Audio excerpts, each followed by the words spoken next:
L'accorato appello dei pazienti di oncologia dell'ospedale Cafoncello contro quello che definiscono lo smantellamento del reparto. Non lasciateci soli, volantinaggio in corsia. Nuovo caso di presunte molestie in una scuola trevigiana, sotto inchiesta un altro insegnante, un cinquantenne di Mestre, ad accusarlo 3 ragazze, oggi maggiorenni, per fatti risalenti a 10 anni fa.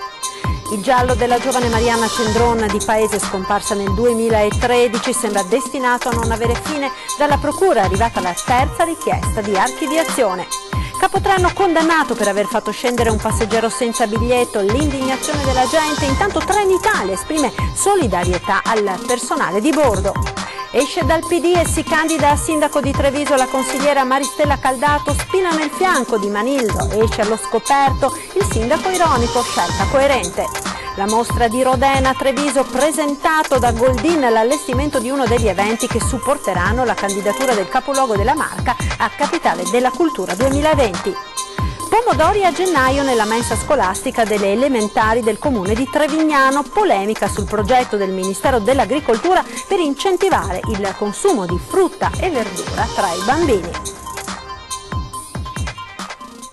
Buonasera e ben ritrovati con l'edizione trevigiana dei nostri telegiornali. In primo piano la sanità con l'accorato appello dei pazienti dell'oncologia dell'ospedale Cafoncello di Treviso contro quello che definiscono lo smantellamento del reparto. Sentiamo. La distruzione programmata di oncologia a Treviso. Si intitola così il volantino stampato in centinaia di copie e distribuito in questi giorni all'ospedale Cafoncello, nelle corsie, nei corridoi, tra i pazienti, perché sono proprio i malati a scriverlo e a lanciare un accorato appello contro quello che definiscono lo smantellamento di un reparto che fino a poco fa era un'eccellenza. Lo chiedono Patrizio e Maria Rosa, una coppia che sta combattendo con tenacia il tumore che ha colpito lui. Lo chiede Don Pierluigi Guidolin, rettore del seminario vescovile, anch'egli alle prese con la lotta contro il cancro. A noi sembra proprio uno smantellamento, uno spezzatino, ecco, qualcosa che finora andava bene, davvero si usa chiamare eccellenza questo tipo di organizzazione, che viene davvero smantellata, divisa, frazionata e non ne capiamo assolutamente i vantaggi per gli ammalati. A preoccupare i malati la riorganizzazione di reparto, degli hospital ed ambulatori che verranno divisi e spostati in un'area non servita da parcheggio con disagi enormi per i pazienti. Uno quando ha fatto una chemio, quando ha fatto 20 metri di strada non ce la fa più. Lì siamo fortunati che abbiamo un ascensore subito e ci porta giù. C'è gente che non ci arriva neanche all'ascensore. Dove ci spostano, lì bisogna fare parecchia strada a piedi. Altra questione è la carenza di personale. 2 medici di grande esperienza sono già andati via. Le persone che si occupavano della mia malattia, erano specializzate nella mia malattia, non ci sono più. Altre se ne occupano, pure esperte, ma non sono esperte di quel ramo.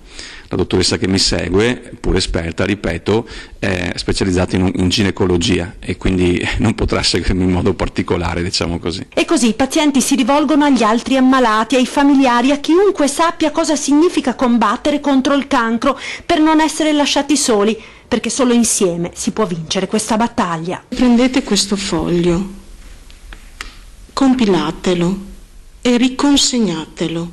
Più siamo, più forse ci ascoltano. Ed ora il nuovo caso di presunte molestie nella scuola trevigiana, sotto accusa un altro insegnante, questa volta delle medie, ad accusarlo di fatti risalenti a 10 anni fa 3 ragazze, oggi maggiorenni. Gli adulti sono sempre un esempio per gli alunni ed essere un esempio di questo tipo fa veramente scadere la categoria. Commenta così Antonio Chiarparin, storico dirigente scolastico trevigiano, il nuovo caso di un professore accusato di molestie nei confronti delle sue allieve, non nella scuola superiore come il docente del Duca degli Abruzzi sotto inchiesta per i messaggi e le foto a sfondo sessuale scambiati con una sedicenne, Ma addirittura in una scuola media cittadina, fatti risalenti a 10 anni fa, denunciati solo l'estate scorsa, da 3 ex alunne di un 50enne di maestre e insegnante di musica. Le 3 ragazze ora maggiorenni non si conoscerebbero tra loro, ma tutte avrebbero parlato di approcci proibiti, di contatti fisici da parte di quel professore che la scuola, malgrado il magistrato non l'avesse chiesto, ha deciso dopo le denunce di sospendere. La procura sta studiando il da farsi, le indagini sono chiuse ma ancora non è stato deciso se chiedere il rinvio a giudizio del 50enne. Complesso provare a distanza di 10 anni quei fatti. Lui d'altro canto nega, ma ad accusarlo sono in 3. Di certo l'episodio scuote nuovamente la scuola trevigiana. Ormai non ci sono limiti a cosa può capitare nella scuola, perché può capitare di tutto, però l'intervento nostro come prevenzione è difficile che ci sia. Raccomandiamo sicuramente di non dare cellulari personali o cose agli studenti, ma anche ai genitori, però non sempre ascoltano, perché a volte diventa semplice comunicare con la famiglia, però in questo modo c'è il rovescio della medaglia che ti fa entrare dentro in un meccanismo che forse non sempre sei in grado o vuoi controllare. Da qui l'accorato invito alle famiglie Di essere più vigili e se comprano una Ferrari al proprio figlio controllare che la guidi sotto i 50 all'ora, mi riferisco ai telefonini super accessoriati. Ed ora le immagini dell'intervento del su M118, oggi poco dopo le 13 a Negrisia, paura per un 52enne di Ponte di Piave che stava tagliando legna ed è stato travolto da un albero. L'incidente in via degli Alpini, immediato l'allarme, sul posto sono intervenute l'ambulanza e l'elisoccorso, stabilizzato ed immobilizzato sulla barella, l'uomo è stato trasportato in elicottero all'ospedale di Treviso, ma le sue condizioni fortunatamente non destano preoccupazioni. Ed ora il caso della giovane Marianna Cendron di Paese, scomparsa nel 2013. Dalla procura è arrivata una nuova richiesta, la terza, di archiviazione del caso.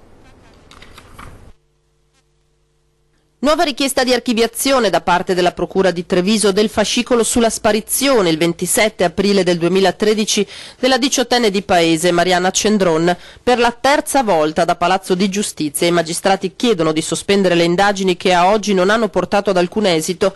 Lo scorso 7 settembre, su richiesta della famiglia di Marianna, che si era nuovamente opposta all'archiviazione, era stato il GIP Bruno Casciarri a chiedere un supplemento di indagine, ulteriori 4 mesi di approfondimento che tuttavia non sono serviti a far emergere indizi utili per dipanare un mistero che rischia di rimanere senza risposte certe. Sono stati risentiti nuovamente il fidanzato della ragazza, Michele, e Renzo Curtolo, il vicino di 45 anni nella cui casa la ragazza era andata ad abitare per alcune settimane. Per i legali della famiglia nelle loro dichiarazioni ci sarebbero delle contraddizioni e rimane il giallo del secondo telefono trovato collegato a Marianna. Elementi da approfondire per i genitori, ma la procura è orientata per l'allontanamento volontario della giovane.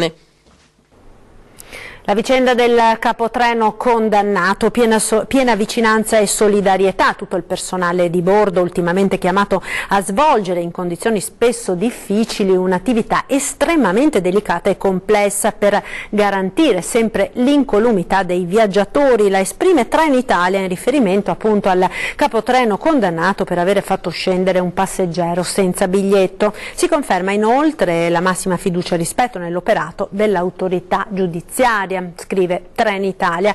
Intanto la vicenda che ha fatto il giro d'Italia continua ad indignare la gente. Sentiamo. Penso che sia una cosa giusta far rispettare la legge per prima cosa, quindi è assurdo. Questo non è giusto, insomma. Mi sembra una cosa veramente esagerata, effettivamente. Dopo lo sdegno delle istituzioni, lo sdegno della gente. Non va condannato, scusa, tutti quelli che montano sempre senza biglietto, noi fessi paghiamo il biglietto. L'odissea del 51enne capotreno trevigiano, residente a Selvazzano nel Padovano, sembra essere diventato quasi il simbolo in queste ore del paradosso della legalità. Condannato per violenza privata e a rischio procedimento per abuso d'ufficio, e tutto per aver fatto scendere un viaggiatore che non aveva esibito il biglietto. Dopo un violento diverbio sul ticket irregolare sfociato in botte e minacce, ha fatto scendere un nigeriano di Cadoneghe appoggiando sulla pensilina i suoi effetti personali. Da qui la violenza privata, risultato condanna a 20 giorni mentre dello straniero non c'è più traccia, essendo stato espulso dall'Italia tempo fa. Ciò che fa rabbia è l'aver punito chi stava agendo nell'esercizio delle sue funzioni. Ha fatto bene, ha fatto il suo dovere. Penso che abbia fatto il suo lavoro. Addirittura condannarlo mi sembra un po' esagerato. E la gente sottolinea un altro aspetto non di poco conto, il disagio che chi lavora sui treni e mezzi pubblici prova ogni giorno. Un allarme lanciato anche dai sindacati, aggressioni quasi quotidiane, ormai nel più assordante silenzio. Mi sembra che un po' si sente tanti in casi che non si sta neanche più in lavoro. Ed ora la politica cittadina. Maristella Caldato esce dal PD e si candida a sindaco di Treviso con una sua lista civica. Sentiamo.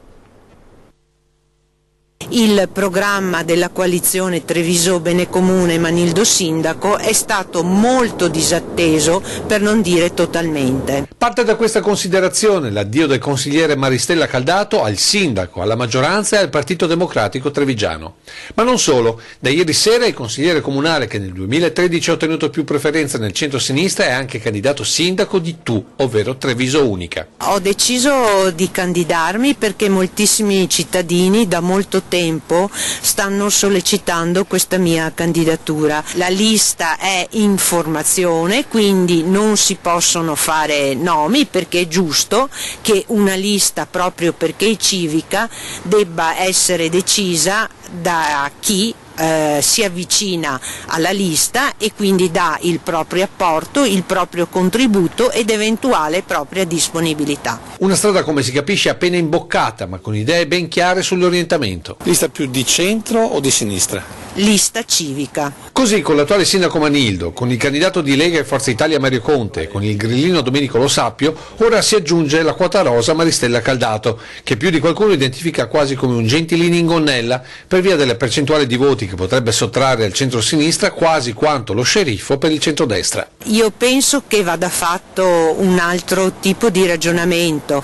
un ragionamento sui temi che questa nostra nuova lista civica presenterà alla città con il programma che sarà appunto formulato nel giro appunto di alcune settimane con la collaborazione dei cittadini e delle associazioni. Inevitabile quindi la domanda su presunte o future possibili convergenze con l'attuale sindaco e soprattutto con l'oramai suo ex partito. E col PD come la mettiamo? Beh, io l'ho detto, l'ho anche scritto pubblicamente, da ieri cessa la mia collaborazione con il Partito Democratico perché io sono alternativa a Manildo. Una candidatura, quella di Maristella Caldato, che non sorprende nessuno in maggioranza, diplomatico, il sindaco Manildo caustico, il suo vice. Sentiamo. In bocca al lupo Maristella per la sua nuova avventura. Commenta a denti stretti il sindaco Manildo l'annuncio fatto nella notte con un post su Facebook della candidatura a sindaco di Maristella Caldato. Definirla una componente della maggioranza è da tempo una forzatura e lo strappo non sorprende. Ne eravate informati prima del suo post?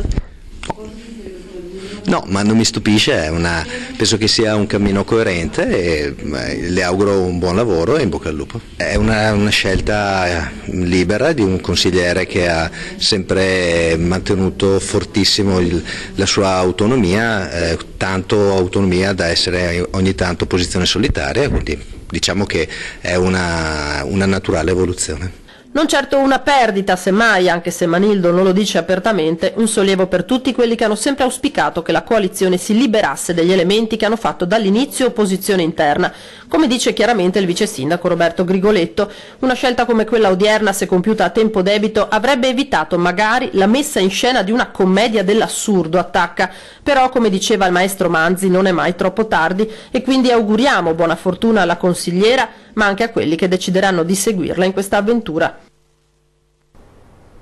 Ed ora la mostra di Rodin a Treviso, presentato dal curatore Marco Goldin, l'allestimento di uno degli eventi che supporteranno maggiormente la candidatura del capoluogo della Marca a Capitale della Cultura 2020. Eccola dai chiostri alla sala Ipogea come si presenterà ai visitatori la mostra dedicata allo scultore Auguste Rodin che aprirà il 24 febbraio al Museo di Santa Caterina. Opere che inizieranno ad arrivare a Treviso il 13 febbraio, dopo che il primo gli ispettori del Ministero della Cultura francese effettueranno un sopralluogo per accertarsi delle condizioni in cui le sculture saranno ospitate. Mostra che dopo gli impressionisti contribuirà a dare peso alla candidatura di Treviso a Capitale della Cultura 2020. Marco Goldin lo sa e si dice fiero. Le chance, a ben vedere, dovrebbero essere anche particolarmente alte, perché insomma, Treviso è una città che può mettere insieme un tessuto straordinario dal punto di vista culturale, economico, turistico, quindi credo che non abbia nulla da invidiare ad altre città. Poi quali saranno i percorsi della decisione non lo so, ma credo e auguro assolutamente alla mia città di ottenere questo risultato molto importante. 50 sculture, 23 opere su carta, 2 quadri, Munch e Monet, ma anche un'iniziativa per incentivare la conoscenza della Pinacoteca di Santa Caterina. Mi sembrava bella questa proposta che ho fatto al sindaco, all'assessore alla cultura, di far sì che i gruppi che portiamo in mostra da Rodin potessero anche visitare prima l'esposizione permanente della Pinacoteca, visto che aprirà il 22 di febbraio, quindi 2 giorni prima dell'apertura al pubblico della mostra di Rodin. E poi il filo diretto con il Bailo e le opere di Arturo Martini, oltre alla mostra dedicata a Gino Rossi. Il tutto in una Treviso che nel frattempo si è convenzionata per incentivare i reciproci visitatori con i musei di Venezia, Vittorio Veneto e Bassano del Grappa. Credo che sarà quello di Rodin un pubblico particolarmente interessato magari a fermarsi, a restare, ad approfondire, quindi mi sembrava anche l'occasione, non immaginando di avere ovviamente i 300.000 visitatori degli impressionisti, ma un pubblico più selezionato, l'occasione giusta per far conoscere in un modo diverso la città di Treviso e le cose belle che ha. Ed oggi da registrare anche la presa di posizione dell'ex sindaco Gentilini su Fondazione Cassamarca, parole forti arrivate dopo quelle più sibilline per una sua possibile lista per le prossime amministrative. Nulla di nuovo sul fronte occidentale. Io posso dire nulla di nuovo sul fronte dell'amministrazione di Treviso, ma sto lavorando. Frase sibillina che indica come continui il lavoro di mediazione tra Gentilini e il centrodestra trevigiano. L'obiettivo è quello di trovare una convergenza parallela per Treviso, termine squisitamente democristiano, ma spiega il continuo lavoro dei pontieri di ambo gli schieramenti. E se su quel fronte la calma è apparente, da quello sul futuro di Fondazione Cassamarca lo sceriffo è un fiume in piena, partendo dall'estromissione dell'attuale presidente De Poli. Dino è tempo che vada a casa, le avevo detto che doveva andare a casa anche prima e quel regno doveva finire. Io chiedo che qualcuno si faccia avanti, non voglio che sia un politico, voglio che sia un indipendente dal punto di vista economico e che abbia il coraggio di fare una pulizia etnica di tutti quelli che sono dentro e che continuano a mangiare. Quelli sono denari nostri, dei nostri cittadini, e quindi devono essere indirizzati esclusivamente per la popolazione trevigiana e della provincia. E chi vorrebbe lo sceriffo, la guida di Caspinella? La risposta è drastica. Guardate, io sono della stessa classe di De Poli e non mi ripresento neppure come sindaco perché è impossibile. Stessa cosa vale per Giampaolo Gobbo o Gianfranco Gagliardi, indicati da molti come eredi di De Poli. No, ormai sono personali, né Paolo Gobbo né Gagliardi hanno fatto il loro tempo. Io voglio gente giovane che abbia visioni non del passato, ma abbia una visione del futuro, e certi appannaggi devono finire, bisogna tagliare, pulizia etnica. Ed ora le banche, ricordandovi l'appuntamento previsto per domani mattina a Montebelluna, all'auditorium vicino al Duomo, dalle 10 alle 12 ci sarà un incontro dedicato ai chiarimenti riguardanti il fondo governativo collegato ai conti dormienti per i ristori dei risparmiatori azzerati da ex Veneto Banca e Popolare di Vicenza. Parteciperanno svariate associazioni dei consumatori. Ci fermiamo ora per qualche istante di pubblicità. A tra poco. Fiscale. E rieccoci in diretta con l'edizione trevigiana dei nostri telegiornali. Bilancio delle manifestazioni di Natale a Treviso, occasione per fare il punto anche sul commercio in città. 630.000 visitatori, tra questi poco meno di 30.000 turisti. Treviso Cuor di Natale chiude con numeri importanti e con un incremento di partecipanti rispetto all'edizione precedente del 26%. Promosso anche il discusso Pala Treviso, il tendone allestito dal Comune in Piazza Borsa. Di fronte a 60.000 persone che sono uscite soddisfatte, se qualcuno non è soddisfatto mi dispiace, però oggettivamente è difficile mettere in dubbio la bontà del progetto. Pala Treviso che ha ospitato attività di vendita ma anche tante iniziative di aggregazione. È stato bello perché il giorno di Natale la gente che era con noi era gente che aveva bisogno di trovare un calore umano con noi, perché sapete che il giorno di Natale è il giorno più bello ma anche il più terribile per chi è soli. Bilancio occasione per fare il punto sul commercio trevigiano e le sue sinergie, come per il centro in centro con i negozi che hanno proposto in strada la loro merce, formula che può dare dei suggerimenti. Di uscire dai nostri negozi, di avere un contatto diretto con delle persone, di conoscere delle persone nuove, di proporsi anche tutti assieme. E poi il nodo del quartiere latino, dove altre attività stanno chiudendo. Sicuramente è uno degli angoli, dove la bellezza naturale non collima al 100% con l'efficienza poi commerciale. Ma chi ci lavora è pronto a rimboccarsi le maniche. Abbiamo avuto dei grossi problemi, questo non lo nego, con il discorso della piazza, però da quando è stata riaperta, a parte un po' di cosette da sistemare, che tutti lo sappiamo, però ci stiamo riprendendo alla grande. Ed intanto continuano i saldi a Treviso, come abbiamo visto ieri Ascom non è particolarmente entusiasta del primo bilancio, una conferma che viene anche dalla voce dei consumatori. Andiamo, ci conosciamo e allora sì, mi sono trovata bene. Insomma si approfitta, si va nel negozio di fiducia? Sì, sempre quelli di fiducia, almeno io. Io ho approfittato ancora poco, dir la verità, mi piacerebbe, quest'anno sento che è un anno un po' più trattenuto sulle spese. Mi dispiace perché ci sarebbero belle occasioni. Sì, già abbiamo approfittato dei saldi, abbiamo fatto vari acquisti, chiaramente bisogna vedere quello che è rimasto nei negozi. La cavalca si è avuto i primi giorni, però poi ho trovato ho fatto buoni acquisti. Io prendo purtroppo sempre, acquisto a qualsiasi momento dell'anno e sì, adesso solo l'occasione, cioè se ho l'occasione che mi piace lo prendo, a prescindere dalla scontistica. Chiaro, se si abbassano meglio. Ma io generalmente compro anche prima, adesso poi quello che mi interessa quasi sempre non è in saldi, infatti stavo guardando e quindi non ho approfittato fino adesso. Purtroppo il tempo è poco a disposizione, quindi non tantissimo devo dire quest'anno, di solito devo dire che ne approfitto. Pomodori a gennaio nella mensa scolastica delle elementari del comune di Trevignano. Polemica sul progetto del Ministero dell'Agricoltura per incentivare il consumo di frutta e verdura tra i bambini. Mangiare pomodorini a gennaio è contro natura. Il post su Facebook del vice sindaco di Trevignano, Dimitri Feltrin, sta scatenando una bufera sul web, ma non solo, perché la polemica sui ciliegini coinvolge il menù della mensa scolastica nell'ambito del programma Frutta e Verdura nelle scuole, progetto del Ministero delle Politiche Agricole per incentivarne il consumo tra i più piccoli e che ha interessato le elementari di Trevignano, Musano e Falzè.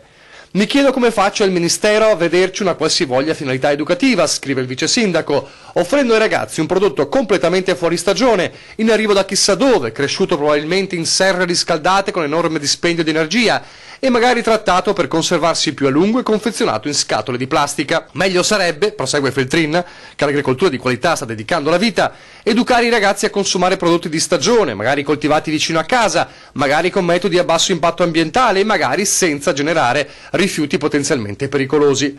Molti post di condivisione, ma anche le voci fuori dal coro, come quella del direttore di Treviso Mercati. In realtà non si può parlare di prodotto non stagionale, perché è un prodotto che proprio in questo periodo viene prodotto giù nel meridione. Tra l'altro è una delle zone dove da un punto di vista qualitativo si può parlare anche di eccellenza. I prodotti sono controllati su tutta la filiera, così come gli imballaggi utilizzati, continua Pastore, quindi è una polemica che non condivido. È un prodotto che ha delle proprietà importanti e che giustamente viene inserito in un contesto di fornitura per bambini, perché ha un apporto abbastanza importante, insomma, dal punto di vista nutritivo.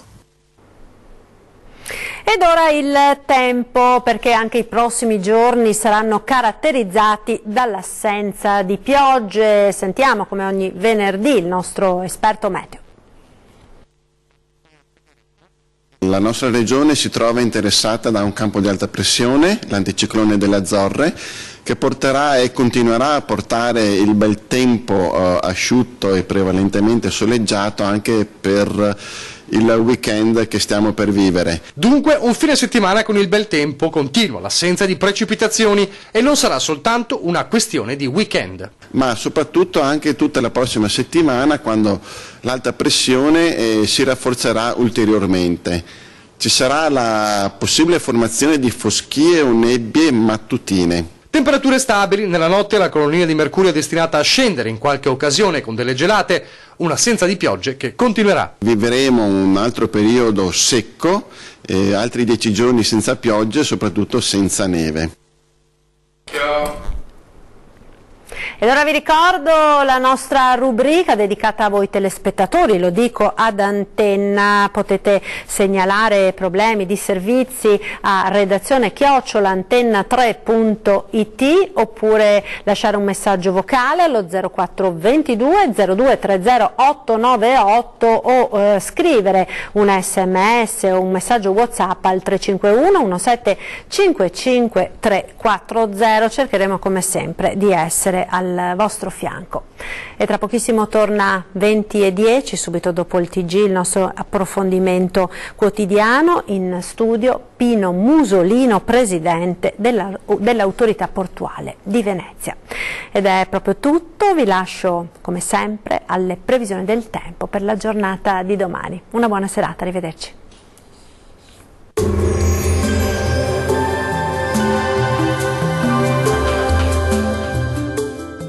Vacil Frutta, Adriatica, la Valle dei Sapori, un nuovo mondo alimentare. Avacil di Breda, Treviso. Tempo asciutto e stabile sulle nostre regioni, sarà infatti un sabato all'insegna del sole un po' ovunque. Vediamo insieme il dettaglio del 20 gennaio. Sul Veneto ampio soleggiamento con il cielo che si presenterà poco o parzialmente nuvoloso. Qualche nube in più nella seconda parte della giornata, anche con qualche debole pioggia sul Bellunese in serata.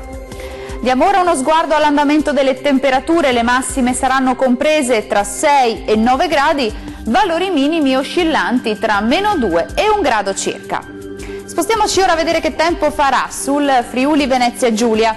Anche qui sarà una bella giornata di sole, il cielo si presenterà sereno nella prima parte della giornata, cielo poco nuvoloso al pomeriggio con qualche pioggia sparsa entro sera-notte, ma in genere di debole intensità. Temperature massime tra 8 e 11 gradi, valori minimi tra -1 e 2 gradi circa. Concludiamo infine con uno sguardo alla situazione del Trentino Alto Adige. Soleggiato sulla nostra regione con cielo poco o parzialmente nuvoloso, specie al mattino. Col passare delle ore più nubi un po' ovunque, anche con locali nevicate sui settori di confine a bassa quota. Temperature massime tra 9 e 10 gradi, minime tra 1 e 2 gradi. Il mare sarà quasi calmo sulle coste e poco mosso al largo, i venti moderati meridionali. Dal meteo di Antenna 3 è tutto, arrivederci!